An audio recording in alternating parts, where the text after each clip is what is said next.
गोरे गाल गुलगुलवा रसगुलवा लागेला।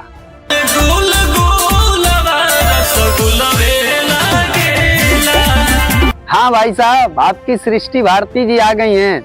सृष्टि भोजपुरी पे रसगुल्ला गाना रिलीज हुआ है भाई साहब, तो जाइए सुनिए, मजा लीजिए। रसगुल्लवे लागेला कमाल का गाना है, आपको कैसा लग रहा है कमेंट सेक्शन में बताइए। और इस गाने को भाई साहब मजा लीजिए। राहुल तिवारी जी और सृष्टि भारती जी इस गाने को गाए हैं। आप तो जानबे करते हैं सृष्टि भारती जब जब गाती हैं तो कमाल का गाती हैं। इस गाने को विकास बसु जी लिखे हुए हैं और प्रशांत सिंह म्यूजिक दिए हैं और कंपोजिंग किए हुए हैं विकास बाबू जी।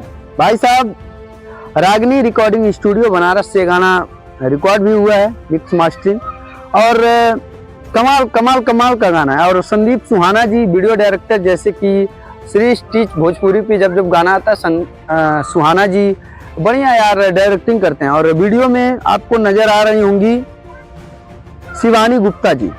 शिवानी गुप्ता काफी कमाल की एक्ट्रेस हैं भाई साहब। तो पूरा गाना जाइए सुनिए सृष्टि भोजपुरी पे। और प्रोड्यूसर भाई साहब प्रभाकर द्विवेदी जी। प्रभाकर द्विवेदी जी का एक सोच है यार कि हम भी कुछ बड़ा करें, नया करें। जब जब लाते हैं गाना भाई साहब तो नया लाते हैं, और ऐसे ही प्यार बरसाइएगा तो जल्दी ही पवन सिंह, खेसारी लाल यादव, कई सारे स्टारों का गाना इस पे देखने को मिलेगा। बाकी किसी प्रकार का प्रमोशन वगैरह रहे तो हमें आप इस नंबर पे कॉल कर सकते हैं। बाकी आप देख रहे थे देसी न्यूज और सतीश चक्रवर्ती की पेज से।